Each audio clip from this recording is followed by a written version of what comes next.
ආයුබෝවන්. ඔයාලා පොළොන්නරුවේ ගිහින් තියනවද? ගිහින් නැති අය එන්න මාත් එක්ක. අපි යමු පොළොන්නරුව පැත්තට. පොළොන්නරුව කියන්නේ ලංකාවේ දෙවැනි රාජධානිය කියන එක අපි කවුරුත් දන්න කාරණාව. ඉතින් මේ රාජධානිය අපි මුලින්ම ඇතුල් වෙන්නේ ඇතුල් නගරයට. ඉතින් මේ ගමනේදී පුංචි පැංචෙක් ඉන්නවා. ඉතින් එයාගේ නම තමයි සෙනුරු. එයාට මම මේ ගැන විස්තර කියලා දෙනවා. ඔයාලත් ඒක හොඳින් අහගන්න.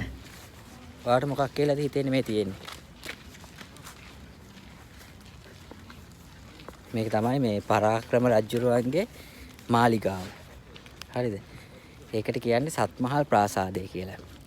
ඒ කියන්නේ ඒ කාලේ මේක තට්ටු 7ක් උතර තිබිලා තියෙනවා. හැබැයි දැන් මේ පොළොන්නරුව ආක්‍රමණය කළානේ ඉන්දියාවේ. ඔය තියෙනවා කාලිංග මාග කියලා එහෙම කට්ටිය ඇවිල්ලා මේ යටත් කරගන්න බැලුවා. ඊට පස්සේ මේක මේ විදිහට ඒගොල්ලෝ විනාශ කරලා දැම්මා. එතකොට අද දකින්න තියෙන්නේ මේ වගේ තට්ටු දෙකක් විතරයි. බලන්නකො මේ ඔයාලගේ ගෙදර බිත්තියක මහත වගේද කියලා මේකේ. මහත ගොඩක් මහතයි නේද? ඝනකම. තමයි සත්මහල් ප්‍රාසාදය.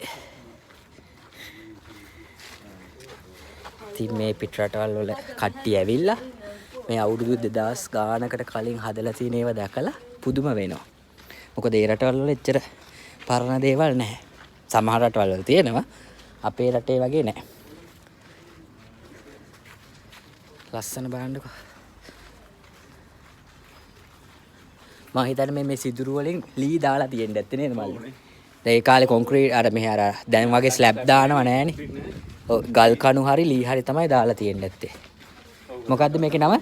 සත්මහල් ප්‍රාසාදය කියන්නේ? ප්‍රාසාදය. ඒ කියන්නේ තට්ටු 7 ගොඩනැගිල්ල කියන එක.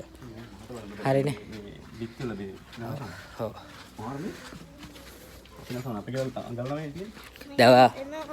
ඔව් ඒකේ තියෙන විස්තරේ. ඒකේ තියෙන්නේ අපි ඒකේ තියෙන එක ඔයාලට කියවන්න පුළුවන්ද?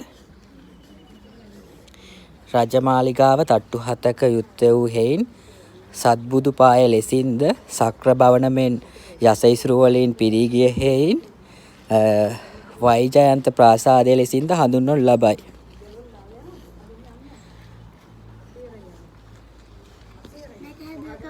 පරාක්‍රම බාහු රජතුමා. සත්මහල් ප්‍රාසාදය. මේකට කියන තව නම් තියෙනවා. තේරුණාද? මේකට කියන තව නම් තියෙනවා.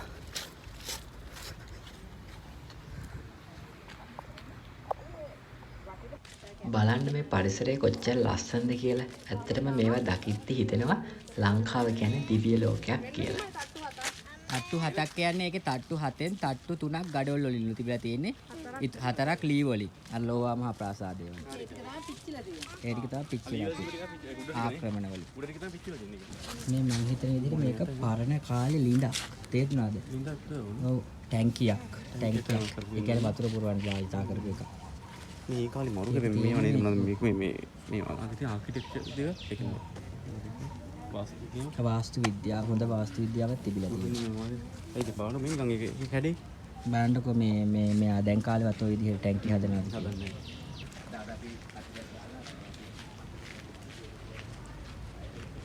යා කියනවා දැන් මේ තාප්පේ ඝනකම බලන්න කියලා. අර ගොල්ලන්ට කියන්නේ දැන් අපේ කාලේ හදන තාප්පේක මේ ගඩොල් පෙලි දෙකක් විතරනේ තියෙන්නේ. ඒ කාලේ බලන්න කොච්චර ඝනකමට හදලා තියෙනවද කියලා. මේකට කියන්නේ කුමාර පුකුණ කියලා. ඒකේ විස්තරේ නම මම දන්නේ. අපි එතෙන්ට ගිහලා බලමු. ඔයා කැමතිද මේ දේවල් ඉගෙන ගන්න? ඈ? ඉතිහාසය. අපි බලමු මේ කුමාර පුකුණ මොකද්ද කියලා තියෙන්නේ. කුමාර පුකුණ. ඔව් කුමාර පුකුණ නමින් හැඳින්වෙන මෙම පුකුණ මහා පරාක්‍රම බාහු රජු 1153 1186 විසින් ඉදි කළ බව මහා වංශයේ ශිලා පොක් බරණී නම් පොක් කියලා තියෙනවලු මේ පොතේ කියනවලු. ඇතුල් නගරයට පිටතින් යාබදව පිහිටි මේ ප්‍රදේශය එකල නන්දන උද්‍යානය ලෙස නම් කරලා තියෙනවලු. මේක ශෛල මේකෙන් තනිකර ගලෙන් හදලා තියෙන පොකුණක්. මේට අසල පිහිටි ඇල මාර්ගයෙන් ජලය ලබා ගැනීමට මෙව කළ තිබුණු. ඒ කියන්නේ මේකට ජලය ඇවිල්ලා තියෙන්නේ අසල පිහිල්ලා තියෙන ජල මාර්ගය.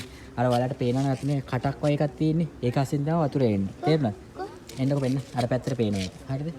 එතකොට මේක තනිකර කළු ගලෙන් හදලා තියෙන. ඒ කාලේ සිමෙන්ති තිබිලා නැහැනේ. ඒක මේක හදලා තියෙන්නේ ඉතින් පරාක්‍රම බාහු රජුරවන්ට ඒ රජතුමාට මේ ස්නානය කරන්න. අරන් නිකන් සත්තු දෙන්නේ කට අරගෙන වගේ ඉන්නේ මෙතන. ඒ දෙකෙන් තමයි මේ වතුර ඇවිල්ලා තියෙන්නේ. වර මොනවද තව දැනගන්න ඕන. මොකද්ද මේකේ නම? පොකුණ. කුමාර පොකුණ. ඒ කියන්නේ දැන් අද කාලේ තියෙන ස්විමින් pool නේ අර හෝටල් වල. ඒ කාලේ මේ ඒ රජුරුවන්ගේ ස්විමින් pool එකක්. ඔව්. ඒ කියන්නේ ඒ කාලෙත් අපේ රටේ ස්විමින් pool තිබිලා තියෙනවා.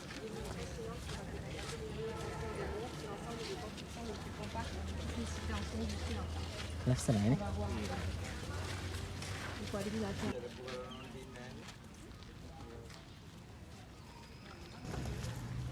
මේ මොකද්ද මේ තියෙන්නේ? රාජ්‍ය සභා මණ්ඩපය. ඒක තමයි රාජ්‍ය සභා මණ්ඩපය. මේ තියෙන්නේ මේකේ විස්තරේ. පරාක්‍රම බාහු රජුණන්ගේ රාජ්‍ය සභා මණ්ඩපය. ඒ කියන්නේ දැන් අර ලංකාවේ පාර්ලිමේන්තුව තියෙන්නේ. අද දැන් ඒ කාලේ මේක තමයි පාර්ලිමේන්තුව වගේ රජුරෝ ඔයගොල්ලෝ කියන්නේ මොනවද වෙන්න ඕනි කියලා මේ කියන්නේ රැස්වීම් තියෙන ස්ථානය. ඒ කියන්නේ මොකක් හරි රටේ ප්‍රශ්නයක් වුණාට පස්සේ මේ රජුරෝ මෙතෙන්ට කට්ටියව කැඳවලා ඊට පස්සේ මෙතන ඇමතිවරු එහෙම ඔක්කොම කැඳවලා මෙතන තමයි තීරණ ගන්න. ඒ කියන්නේ මොනවද කරන්න ඕනේ කියලා.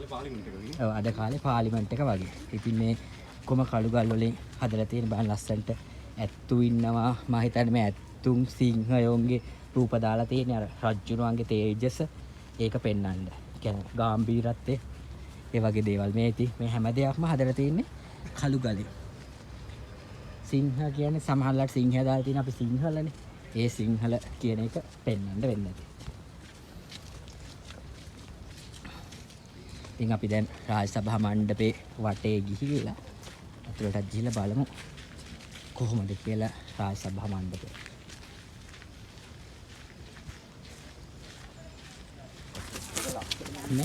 මේකට කියන්නේ කොරවක් ගල කියන්නේ. මේ කොරවක් ගල.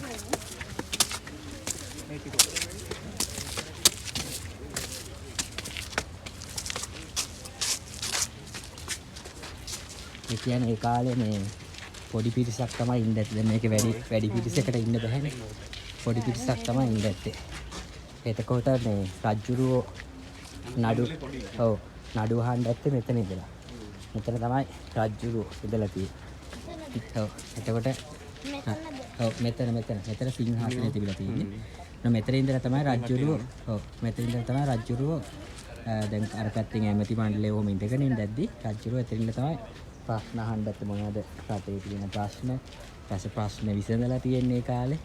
මෙතන ඉඳලා මේ හැම කණුවක්ම ගල් කණුවක්. මේ හැම ගල් කණුවකම ලස්සන කැටයන් තියෙනවා. මොකද්ද මේ? ගල් කණුව. නෑ මම මේකේ නම මොකද්ද? මේ රාජ්‍ය සභාව. රාජ්‍ය සභාව. දැන් තේරුණා නේද රාජ්‍ය සභාව ගැන? දැන් ඔයාලට පේනවා ඇති මෙතන එනවා පත්මා නිරංගනී රැජින. ඉම්මැනිකේ රැජිනත් එනවා රාජ්‍ය සභාව බලන්න. මේකට කියන්නේ සඳකඩ පහන කියලා. මම ඔයාලට මේක ගැන පස්සේ කියලා දෙන්නම්. අපි යන්නේ දලදා මළුවට දැන් හරිද? මේ මළුවේ තියෙන ඔක්කොම ගොඩනැගිලි ඉස්සර කාලේ මේ දලදා වහන්සේ තැන්පත් කරලා තිබිච්ච ඒවා. ඒ කියන්නේ ඉස්සර කාලේ දන්ත ධාතුන් වහන්සේ ඒ කියන්නේ පොළොන්නරුවේ ඒක රජවරු මේ දලදා වහන්සේ තැන්පත් කරලා තිබිච්ච ඒ බිල්ඩින්ග්ස් ඒ ස්මාරක තමයි මේ මළුවේ තියෙන්නේ. Perché sono troppo bigotti qua.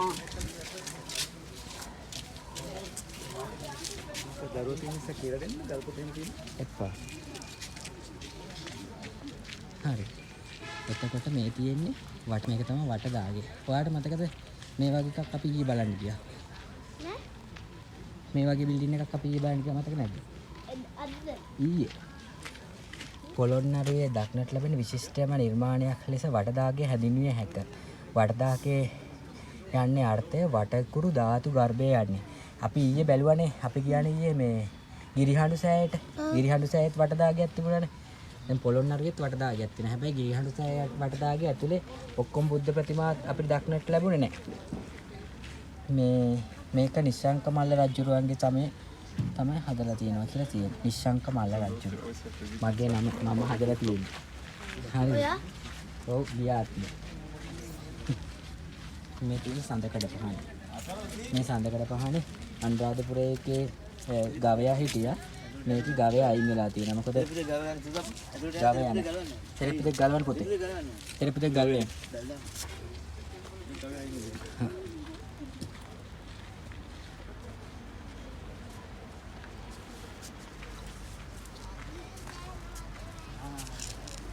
එන්න. හරි. එන පුදුමයි අයියා මෙහි කොහොමද මේ කල් ගානට කැපුවේ කියන්නේ? ඒ කාලේ තිබිලා තියෙනවා සමහරලාට ඒව කපන්න සමහරලාට ඔය තෙල් දැන් අර ඒ කියන්නේ ගල් මෙලෙක් කරන්න මොනවා හරි තිබිලා තියෙනවා. ඔව් කෙමිකල් එකක් වගේ මොකක් හරි බෙහෙත් වලින් හදපු එක. මම නෙමෙයි යන්නේ මම බොරුවට කිව්වේ මගේ නම නිශ්ශංක හින්දා. හරිද? මේ බලන්නකො මේ දලදා වහන්සේව තියන්න කොච්චර ලස්සනට මේ නිර්මාණය කරලා තියෙනවද කියලා. මේක දාදාම සිස්ටම් එකක් කරනවා. ඔව්. මේකේ මෙතන මේ කැටයම් මේ ඔක්කොම කරලා තියෙනවා. මේකට කියන්නේ මුරගල කියලා. හරිද? මුරගල. මේ හැම රජ කාලේ තියෙන හැම බිල්ඩින් එකකම පඩිපෙළ දෙපැත්තේ මුරගල තියෙනවා. හරිද? මේ අර පැති බැම්මට කියන්නේ කොරවක් ගල කියලා. හරිද? එතකොට මේ සඳකඩ පහන් එක එක රාජධානි යුගයන් එක්ක වෙනස් වෙනවා. මේ දැන් අර එකේ අනුරාධපුරයේ එකේ හිටියනේ අලියයි එහෙම ගවයයි අශ්වයයි ඒ වගේ හතරක්ද කොහෙද මට මතක නැහැ ඒක. ඒකේ දැන් මේකේ ගවයා අයින් වෙලා තියෙනවා. මොකද ඒ කාලේ මේ පොළොන්නරුව රාජධානි සමයේදී රජවරු මේ ඉන්දියාවේ බිසවවරු ගෙනහල්ලා සරණ පාවාගෙන කියන්නේ ඉන්දියාවේ කෙනෙක්ව මේ කසාද බැඳලා. ඒ කියන්නේ ලංකාවේ එන ඉන්දියාවේ. එතකොට ඉන්දියාවේ ගවයා පූජනීය සලකන හින්දා ගවයව පා ගන්න කැමති වෙලා නැහැ. ගවයා කියන්නේ හරකට. හොඳේ. මේ දන්නවා මේ දැන් අපි අංකව ඇතුළට මේ මෙතන තමයි දළදා වහන්සේ ඒ කාලේ මේ තැන්පත් කරලා තිබිලා තියෙන්නේ. මේ එක ස්ථානයක් තැන්පත් කරලා තිබි වටදාගේ. දැන් අපිට මේ ස්ථානයේදී සමාධි බුද්ධ ප්‍රතිමා මේ සමාධි බුද්ධ ප්‍රතිමා කියලා කියන්නේ මේ හිඳි පිළිමා. හරිද? ඒ වගේ ඒවා මෙතන එකක් ගල් වලින් හදලා තියෙන්නේ. දැන් අපිට අර කලින් දවසේ අපි ගිරිහඬ සෑයේදී හැම සමාධි බුදු පිළිම හතරම දක්නට ලැබුණානේ. මෙහෙ ඒක විනාශ කළා. ආක්‍රමණ ඉන්දියාවේ මේ ආක්‍රමණය කළා ලංකාව. එතකොට විනාශ කළා. දැන් මෙහෙ පිළිම දෙකයි තියෙන්නේ. හැබැයි මේ පොළොන්නරුවේ අපි බලන්න යන තැන් වලින් තියෙන විශිෂ්ටම නිර්මාණයක් තමයි මේ වටදාගේ කියලා කියන්නේ. එතකොට මේ තියෙන්නේ 60 දාගේ. හරිද? මේකත් දළදා වහන්සේව තැන්පත් කරන්න නිශ්ශංක මල්ල රජුරෝ විසින් හදලා තියෙනවා. හරිද? එතකොට ඒක මේ ගොඩනැගිල්ල ඒ කාලේ තට්ටු දෙකක් විදිහට තමයි තිබිලා තියෙන්නේ. හැබැයි අපිට අද දක්නට ලැබෙන්නේ එක තට්ටුවක බිල්ඩින් එකක් විදිහට. හරිද? අපි යන් ඇතුළට බලන්න. හරිද? අපි වටෙන් යමු. මේගොල්ලෝ ෆොටෝ එක ගැහුවට පස්සේ ඕකේ. අපි වටෙන් රවුමක් ගිහිල්ලා අපි බලමු. එතකොට මේ හැමතැනම මුරගල් තියෙනවා දකින්න පේනවානේ. මුරගල් දැක්කනේ. මුරගල් කොරවක් ගල් තිබිලා තියෙනවා. එතකොට මේකේ පාත්‍රා ධාතුව සහ දන්ත ධාතුන් වහන්සේ උඩ තට්ටුවේ තමයි මේ තැන්පත් කරලා තිබිලා තියෙන්නේ. එතකොට දැන් ඔයා දන්නවද දැන් බුදුහාමුදුරන්ගේ දන්ත ධාතු දැන් වර්තමානයේ කොහෙද තැන්පත් කරලා තියෙන්නේ කියලා? කොහෙද දන්දා මාලිගාව තියෙන්නේ? නුවර. කියන්නේ අන්තිම රාජධානිය නුවරනේ. එතකොට රාජධානි වෙනස් වෙනකොට දළදා කාණ්ඩවත් ඒ පැති වලට අරන් යනවා. එතකොට මේ පොළොන්නරුව යුගයේදී මේ නිශ්ශංක මල්ල කියන රජුරුව හදලා තියෙන 60 දාගියත් දළදා මන්දිරයක්.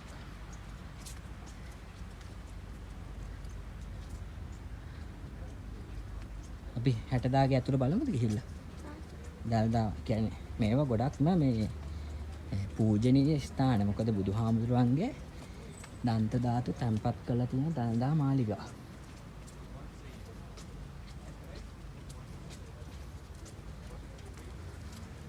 මේ බන් තනි කළු ගලෙන් නිර්මාණය කරලා තියෙනවා.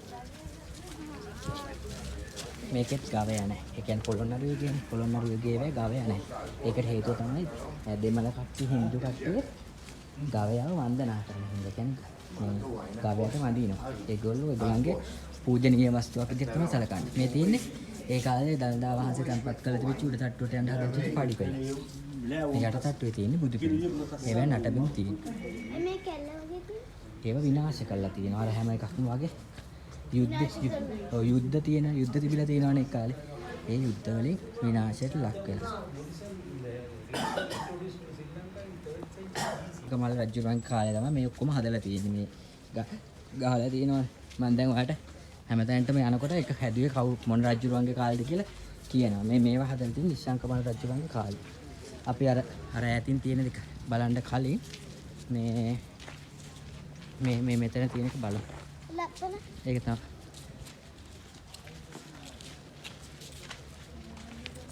මේ තියෙන්නේ ගල් පොත කියලා සෙල්ලිපියක්. සෙල්ලිපියක් කියන්නේ ඒ කාලේ පොත් තිබුණේ නැහනේ. ඒ කාලේ කඩදාසි තිබුණ නැති හින්දා විශේෂ දේවල් මේ ලියලා තියෙන්නේ මේ සෙල්ලිපි වල. සෙල්ලිපි කියන්නේ සෙල් කියන්නේ සෛල කියන එක. ඒ කියන්නේ ගල කියන එක. ගල් වල තමයි ලියලා තියෙන්නේ. එතකොට ඒ කාලේ මේ නිර්මාණ කළේ කවුද, කින්ද මන්ද කියලා ඒ විස්තර ගොඩක් මේවා ලියලා තියෙනවා. එතකොට මේක ලංකාවේ විශාලම සෙල්ලිපි වලින් එකක්. මේකට කියන්නේ සත්මහල් ප්‍රාසාදය කියලා. ඔයාලට අපි සත්මහල් ප්‍රාසාදයක් කලිනුත් බැලුවා මතකද? බිල්ඩින් එක. ඒ පරාක්‍රම රජුගේ මාලිගාවනේ. මේකත් පරාක්‍රම බාහු රජුගේ කාලේ තමයි හදලා තියෙන්නේ.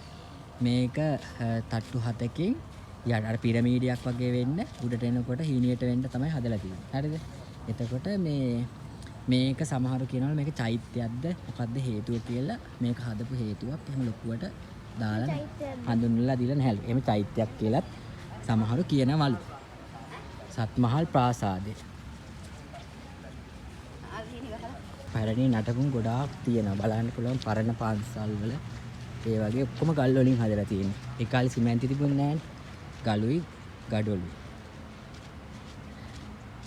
බලමු මේ ලස්සන ගොඩනැගිල්ල මොකද්ද කියලා. මේ ආය හදලා නේද? ඒ කියන්නේ ඒවට කියන්නේ ප්‍රතිසංස්කරණය කරනවා කියලා. ඒ කියන්නේ පරණ භාවයට හානියක් නොවන විදිහට පුරාවිද්‍යාවෙන් අනුමැතිය ඇතුව පුරාවිද්‍යා දෙපාර්තමේන්තුව විසින් තමයි ඒ ප්‍රතිසංස්කරණය කරන එක කරන්නේ. අපි බලමු මොකද්ද මේ තියෙන්නේ කියලා. මේකට හැබැයි ගොඩක් විනාශ වෙලා නැහැ. අතන තියෙන විස්තරය. මම හිතන විදිහට මේක පොත්ගුල් විහාරය වෙන්න ඕනේ.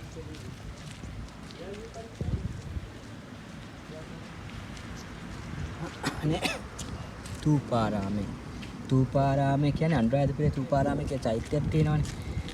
තූපාරාමේ නමින් සාම්ප්‍රදායිකව හැඳින්වෙන පිළිමයේ පැරණි නම සහ එය කාගේ නිර්මාණයක්ද යන්න අවිනිශ්චිතය. පොළොන්නරුවේ ගොඩනැගිලි අතරින් හොඳින් පියස්සක ආරක්ෂිත ගොඩනැගිලි ප්‍රතිබිම්බ වහලයේද දැව නොයොදා ගඩොලින්ම නිර්මාණය.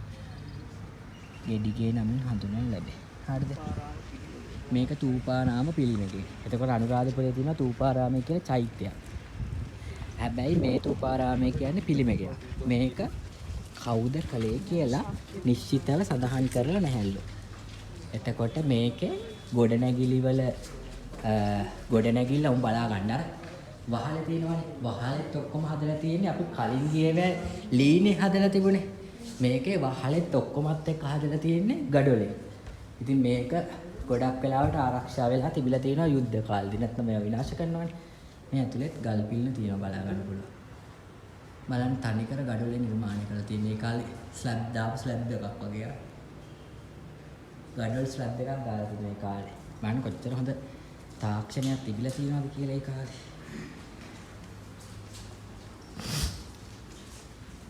මොකද මේ තූපාරාම පිළිමකේ. තූපාරාම පිළිම. මේක කවුද හැදුවේ කියලා මේ සඳහන් කළා නැහැ. ඒ කියන්නේ දැන් මෙහෙමනේ. කවුද කියලා සඳහනක් නැත්තේ හේතුව තමයි අර සෙල්ලිපියක් තිබුණේ ගල් පොත කියලා. ඒ වගේ සෙල්ලිපි වලින් තමයි දැනගෙන තියෙන්නේ. මොකද අපි දන්නේ නැහැ නේ ඒ කාලේ මොනව කවුද හැදුවේ කින්ද මන්ද කියලා. ඒ සෙල්ලිපි වල සඳහන් කරලා තියෙනවා මේක කාගේ නිර්මාණයක්ද කවුද හැදුවේ ඒ ඔක්කොම විස්තර. හැබැයි මේ තූපාරාමේ ගැන එහෙම සෙල්ලිපියක් තාම හම්බෙලා නැහැ. ඒකයි හදපු කෙනා අවිනිශ්චිතයි කියලා කියන්නේ. ඔයාලට තේරුණා නේද? පැහැදිලිද? රැතින් පේන චෛත්‍යයට කියන්නේ රංකොත් වෙහෙර කියලා. හරිද? ඇයි ඒකට රංකොත් වෙහෙර කියලා කියන්නේ? දන්නවද? ඒක විශාල චෛත්‍යයක්ද? විශාල චෛත්‍යයක්ද කියලා ඔයාලට ඇස් දෙකෙන්ම බලා ගන්න පුළුවන්. ඔයාලට හිතෙන්නේ මේක විශාල චෛත්‍යයක්ද පුඩා චෛත්‍යයක්ද? විශාලයි. මේක රංකොත් වෙහෙර. ඔව් ඇත්තටම මම දන්නේ නැහැ මේ රං පොඩි නේද? ඔව් මේ රංකොත් වෙහෙරට රංකොත් වෙහෙර කියන්නේ ඇයි කියලා මම දන්නේ නැහැ. ලොකුයි. අපි ගිහින් බලමු මේ රංකොත් වෙහෙරට ඇයි රංකොත් වෙහෙර කියලා කියන්නේ කියලා චෛත්‍ය ළඟට ගිහිල්ලා. හරි. මේකට කියන්නේ රංකොත් වෙහෙර කියලා. ඇත්තටම මේක මේ චෛත්‍ය කරලා තියෙන්නේ නිශ්ශංකමල්ල රජුරු. හරිද? නිශ්ශංකමල්ල රජතුමා විසින් තමයි මේ චෛත්‍ය මේ නිර්මාණය කරලා තියෙන්නේ. අන්න බලන්න. අර දෙන ලස්සනට කැරක වෙනවා.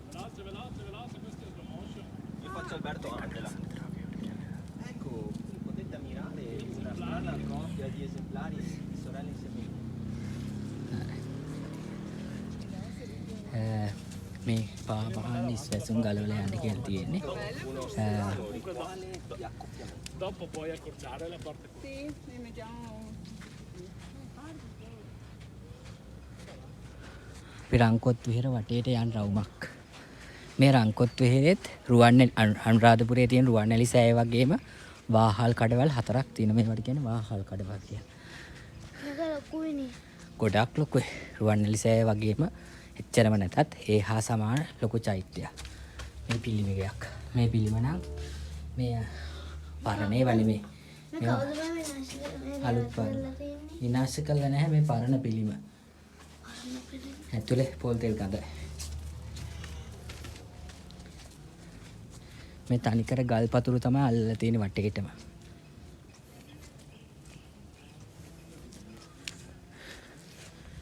මේ මොකද්ද?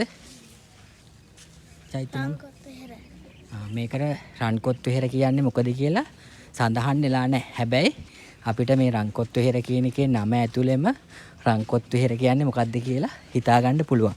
රංකොත් වෙහෙර කියන්නේ මේකේ කොත රත්තරන් වලින් හදලා තියෙන්නේ නැති. ඒ නිසා මේ බලන්න ගඩොල් වලින් හදලා තියෙන බුදු පිළිමයක්. හැබැයි විනාශ වෙලා ගඩොල් විතරයි දකින්න තියෙන්නේ. සත්‍යපෙන පිළිමයක්. ඒ විනාශ වෙලා තින්නේ. ඒ කියන්නේ මම ඔයාලට කලිනුත් කිව්වනේ මේ ආක්‍රමණය කළානේ ඉන්දියාවේ. චෝල ආක්‍රමණ, කාලිංග මාග ආක්‍රමණ, ඒ වගේ එක එක ආක්‍රමණ තිබුණානේ. චෝල ආක්‍රමණ තමයි මම හිතන විදිහට පොළොන්නරුවේ තිබිලා තියෙන්නේ. ඔයාලට ඒව ඉස්සරහට මේ තුන්වෙනියටද කඩේ මේක? ඈ? මේක කැඩුවේ තුන්වෙනියටද? දන්නේ නැහැ ඒක. මේ ඔයාලට ඉස්සරහට ලොකු වෙද්දි මේ ගැන සවිස්තරාත්මකව විස්තර දැනගන්න පුළුවන්. මම දැනට ඔයාලට මේ කියලා දෙන්නේ. ඔයාලට පොඩි අදහසක් ගන්න. ඒතකොට ලොකු වෙලා මෙහෙට එනකොට ඔයා දන්නවනේ මේ දේවල් සම්බන්ධව. ඒකයි. යන්නේ අපි දැන් යන්නේ ලංකාතිලක පිළිම ගෙදෙට්ටයි කිරිවෙහෙරටයි. තේරුණාද? අර මොකක්ද තියෙන්නේ? කිරිවෙහෙර. කිරිවෙහෙරවල් දෙකක් තියෙනවා. කතරගමක් තියෙනවනේ කිරිවෙහෙර. ඒ කිරිවෙහෙර 12 මස් ස්ථාන වලින් එකක්. මේ තියෙන්නේ පොළොන්නරුවේ කිරිවෙහෙර. අපි ඒ කිරිවෙහෙර බලාගෙන ලංකාතිලක පිළිමකේ බලන්න යමු. මෙතන කිරිවෙහෙරට අමතරව ලොකු පිරිවෙන් සංකීර්ණයක් තියෙනවා. අපේ පිරිවෙන් සංකීර්ණය අද බලන්න යන්නේ නැහැ. ඒක ඔයා ලොකු වෙලා ඇවිල්ලා බලන්න. ඒ කියන්නේ ඉස්සර කාලේ ඉස්කෝලේ තිබිලා නැහැනේ. ඉස්සර කාලේ තිබිලා පිරිවෙන්. පිරිවෙන් අධ්‍යාපනය තමයි තිබිලා තියෙන්නේ. ඒ කියන්නේ හාමුදුරුවෝරුයි ගිහියෝ එකට ඉගෙනගෙන තියෙන්නේ. ඒ තිබිච්ච පිරිවෙන් සංකීර්ණය තමයි ආලාහන පිරිවෙන කියන්නේ. මේ කිරිවෙහෙර වටේට තියෙන්නේ ඒ ආලාහන පිරිවෙන. දැන් අපි යන්නේ කිරිවෙහෙරට. වසම් පාවහන් ගලවා ඇතුල් වන්න. ආයක තරම් ලොකු නෑනේ මේක. ඔව්.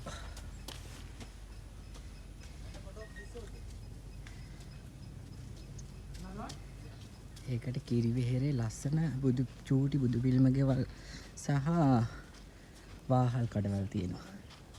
මම හිතන විදිහට ඒක ප්‍රතිසංස්කරණය කරපුවා. ඒ කියන්නේ අර පුරා විද්‍යා දෙපාර්තමේන්තුව මගින් ඒක පැරණි තත්ත්වයටම අලුතෙන් නිර්මාණය කරලා තියෙනවා.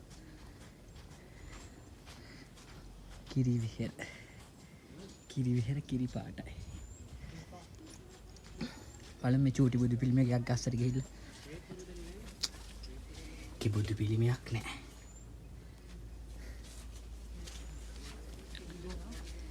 මේ ලංකාවේ ගොඩාක් පරණ දේවල් වලට ඇත් රූප යොදාගෙන තියෙනවා මේ. හැමතැනම ඇත් රූප.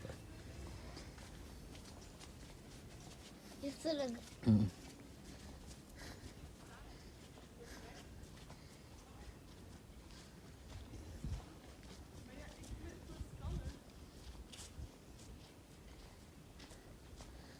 කිරිවෙහෙරේ විස්තරෙත් පොඩ්ඩක් බලමු. මේ කිරිවෙහෙර හදලා තියෙන්නේ නිශ්ශංක මල්ල රජතුමා. ක්‍රිස්තු වර්ෂ 1187යි 1196යි කාලය තුල තමයි මේ කිරිවෙහෙර හදලා තියෙන්නේ. එතකොට නිශ්ශංක මල්ල රජුරෝ චෝල, පාණ්ඩ්‍ය, කාලිංග, කාම්බෝජය වගේ රටවල් වලින් යුද්ධයන් ජයග්‍රහණය කරලා ඒකේ සංකේතයක් විදිහට තමයි මේ ජයග්‍රහණයෙන් පසුව ධාතු නිදාන් කළා මේ කිරිවෙහෙර හදලා තියෙන්නේ. එතකොට මේක යුද ස්මාරකයක් එක අතකින් ගත්තාම. මොකද මේ යුද්ධයේ ජයග්‍රහණය කළා ඒ ජයග්‍රහණයෙන් අපේ රට බුද්ධ ආගම ගලව ගත්තා කියලා ඒක මතක් වෙන්න නිශ්ශංක මල්ල රජතුමා විසින් මේ කිරිවෙහෙර ඉදි කළා තියෙනවා.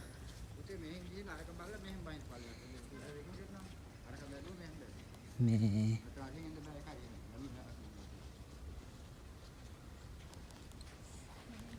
ඒගොල්ලෝ අපි කිරිවෙහෙර ඒගොල්ලෝ